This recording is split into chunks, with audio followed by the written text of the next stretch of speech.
Hi friends, എല്ലാവർക്കും നമസ്കാരം. ഇന്ന് നല്ലൊരു പട്ടാണി കുറുമയാണ് കാണിക്കുന്നത്. നമ്മുടെ നാട്ടിൽ കോളേജ് ക്യാൻറ്റീനിലൊക്കെ കിട്ടുന്ന ഒരു പീസ് കുറുമല്ലേ, അതാണ് കാണിക്കുന്നത്.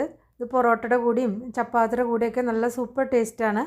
ഈസി ആയിട്ടാണ് ഉണ്ടാക്കുന്നത് കേട്ടോ. എല്ലാം ഒരു കുക്കറിലാണ് ഉണ്ടാക്കുന്നത്. കുക്കറിൽ ഒരു 2 വിസിൽ മാത്രം മതി. നല്ല ടേസ്റ്റുള്ള ഈസി ആയിട്ടുള്ള കറി നമുക്ക് ഉണ്ടാക്കിയെടുക്കാം. അപ്പോൾ അതിന് മുന്നേ സബ്സ്ക്രൈബ് ചെയ്യാനും ഫോളോ ചെയ്യാനൊന്നും മറക്കണ്ട. അപ്പോൾ അതിന് വേണ്ടിയിട്ട് 1 കപ്പ് ഡ്രൈ ഗ്രീൻ പീസാണ് എടുത്തിരിക്കുന്നത്, അതായത് പച്ചപ്പട്ടാണി. ഇതൊരു 8 മണിക്കൂറെങ്കിലും മിനിമം കുതിർത്താൻ വെക്കണം. ഞാനിപ്പോൾ ഓവർനൈറ്റാണ് കുതിർത്താൻ വെച്ചിരുന്നത്. അപ്പോൾ നന്നായിട്ട് കുതിർന്ന് വന്നിട്ടുണ്ട്. ഇനി കറി ഉണ്ടാക്കാൻ തുടങ്ങാം. അതിന് വേണ്ടിയിട്ട് ഇതാ കുക്കർ അടുപ്പത്ത് വെച്ചിട്ടുണ്ട്. അതിലേക്ക് ആവശ്യത്തിനുള്ള വെളിച്ചെണ്ണ ഒഴിക്കുക. 2-3 ടേബിൾ സ്പൂൺ വെളിച്ചെണ്ണ ഒഴിക്കുക. ഇതിലേക്ക് ഒരു 1/2 ടീസ്പൂൺ കടുകാണ് ചേർത്തിരിക്കുന്നത്. കടുക് പൊട്ടി വരുമ്പോൾ ഇതിലേക്ക് 1 പിടി കറിവേപ്പില ചേർക്കുക.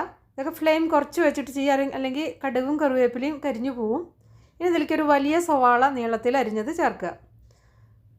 സവാള ചെറുതാണെങ്കിൽ ഒരു മീഡിയം സൈസിലെ സവാള 2 എടുത്തോളൂ. ഒരു വലിയ കഷ്ണം ഇഞ്ചി ചെറുതായി അരിഞ്ഞത്, ഒരു 2-3 പച്ചമുളക്, അത് എരിവിനനുസരിച്ച് ചേർത്തോളൂ. ഒരു 6-7 വെളുത്തുള്ളി ചതച്ചതും കൂടി ചേർക്കണം. വെളുത്തുള്ളി ചതച്ചിട്ട് ചേർത്താൽ മതി.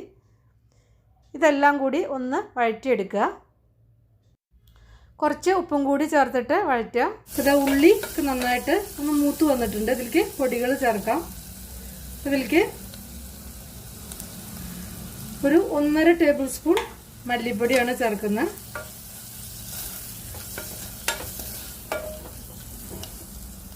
ഒരു 1/2 ടീസ്പൂൺ മഞ്ഞൾപ്പൊടി, ഒരു 1/2 ടീസ്പൂൺ മുളക് പൊടി. ഇതെല്ലാം കൂടി ഒന്ന് നന്നായിട്ട് വഴറ്റുക. ഫ്ലെയിം ഒന്ന് കുറച്ച് വെച്ചിട്ട്, കരിയുന്നുണ്ടെങ്കിൽ കുറച്ച് വെള്ളം ഒഴിച്ചാൽ മതി, അപ്പോൾ കരിയില്ല. എന്നിട്ട് പിന്നെ ആ എണ്ണ ഒന്ന് തെളിഞ്ഞ് വന്നാൽ മതി. അപ്പോൾ ആ മസാലയുടെ ആ പച്ചമണമൊക്കെ നന്നായിട്ട് മാറണം കേട്ടോ. പച്ചമണമൊക്കെ മാറിയിട്ടുണ്ട്. ഈ ഒരു ലേശം ഗരം മസാല ചേർക്കുന്നുണ്ട്.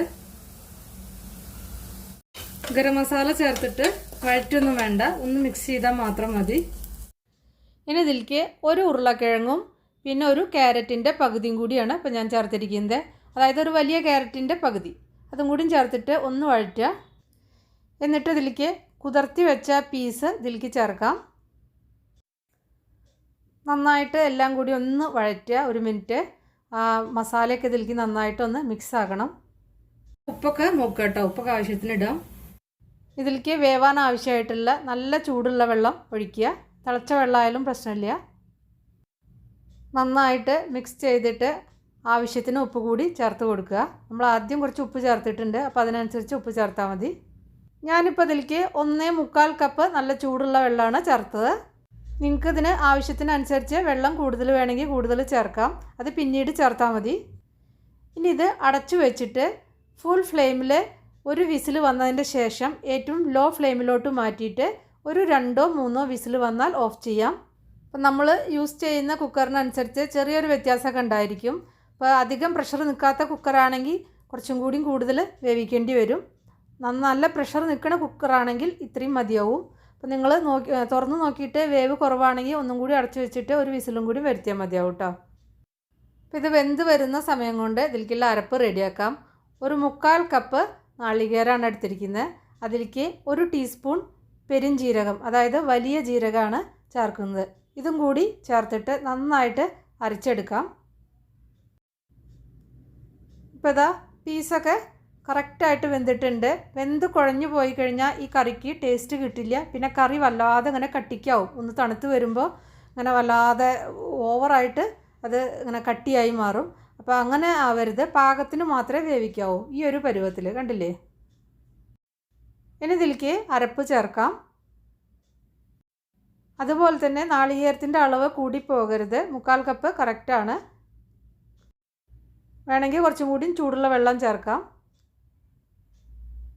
എന്നിട്ട് നന്നായിട്ടൊന്ന് മിക്സ് ചെയ്യുക. ആവശ്യത്തിന് ഉപ്പൊക്കെ നോക്കുക.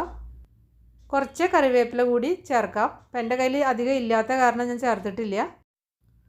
ഒന്ന് നന്നായിട്ടൊന്ന് തിളച്ച് വരണം. കുറച്ച് നേരം ഒന്ന് തിളപ്പിക്കുക.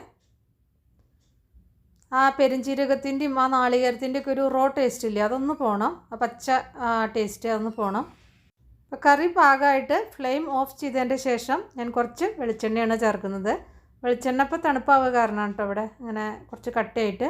അതും കൂടി ചേർത്തിട്ട് നന്നായിട്ടൊന്ന് മിക്സ് ചെയ്യുക. അപ്പോൾ ഫ്ലെയിമൊക്കെ ഓഫാണ്.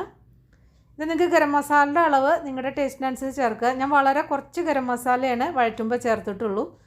അത് ടേസ്റ്റിനനുസരിച്ച് ചേർക്കുക കേട്ടോ.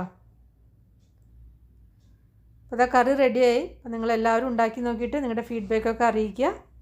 അപ്പോൾ ഇഷ്ടപ്പെട്ടാൽ ഒന്ന് ഷെയർ ചെയ്യണേ. അപ്പോൾ ഇനി നമുക്ക് വേറെ ഈസി റെസിപ്പിയായി വീണ്ടും കാണാം. താങ്ക്